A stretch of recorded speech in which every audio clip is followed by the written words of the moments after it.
वो एक्ट्रेस जिसने अपने करियर की परवाह किए बगैर अपना सारा जीवन लगा दिया पति के करियर को बनाने में, और पति जब कुछ बन गया तो उसने छोड़ दिया। इस एक्ट्रेस का नाम शम्मी जी, हम सब उन्हें शम्मी आंटी के नाम से बुलाते हैं। फिल्मों में शम्मी के नाम से जाने जाने वाली एक्ट्रेस का असली जिंदगी का नाम था नरगिस। ये वो समय था जब शम्मी फिल्मों में कई साल से काम कर रही थी और बन गई थी एक जाना पहचाना नाम। वो एक्टर महिपाल मनहर देसाई और करण दीवान के साथ लगातार काम करती थी।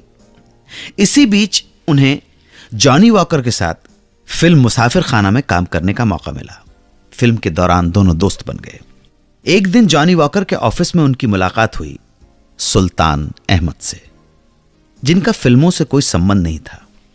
धीरे धीरे मुलाकातें बढ़ती चली गईं। वक्त के साथ दोनों ही एक दूसरे को पसंद करने लगे और लंबे समय तक दोस्त रहने के बाद दोनों ने सन 1970 में शादी कर ली। सुल्तान अहमद अपने करियर में कुछ खास नहीं कर रहे थे। उन्होंने शम्मी से फिल्मों में काम करने की इच्छा जाहिर की। फिल्मों में कई साल काम करने के दौरान उनके कई दोस्त बन चुके थे और शम्मी जी के प्रयास से जल्दी ही सुल्तान अहमद को उनकी पहली फिल्म हीरा को प्रोड्यूस और डायरेक्ट करने का मौका मिल गया। और इस तरह सुल्तान अहमद साहब का फिल्मी कैरियर हो गया शुरू। शम्मी जी ने इस दौरान अपने पति को प्रोडक्शन में असिस्टेंट के रूप में मदद की और फिल्म में कोई रोल भी नहीं किया, दूसरी फिल्म साइन नहीं की, ताकि वो पूरा ध्यान अपने पति के प्रोडक्शन में, होम प्रोडक्शन में लगा सकें। उन्होंने पति के साथ रहने के लिए एक घर भी खरीदा, जिसे उन्होंने सुल्तान अहमद की बहन के नाम कर दिया, क्योंकि ननंद पति की बहन उस समय कुछ नहीं कर रही थी और शम्मी जी चाहती थी कि ननंद सिक्योर्ड हो जाए।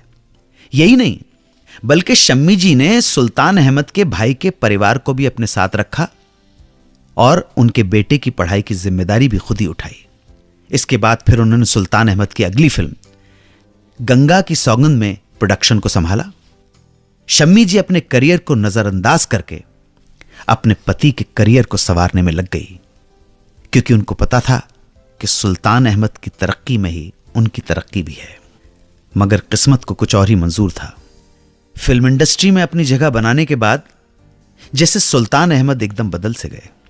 उनका एक दूसरी औरत से अफेयर शुरू हो गया।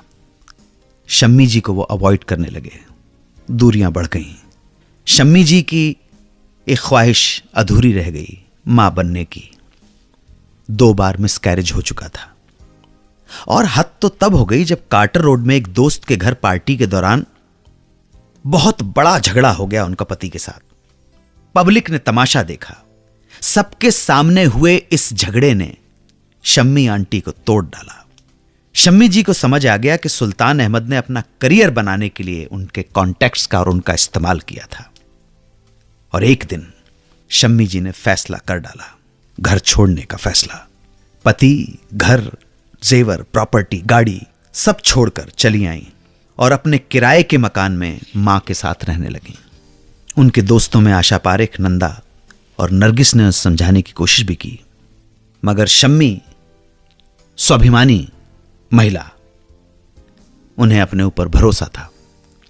अगले 8 दिनों के अंदर ही उन्हें धर्मेंद्र और हेमा के साथ फिल्म का ऑफर आ गया और इसके बाद उन्हें फिर कभी काम की तलाश में भटकना नहीं पड़ा।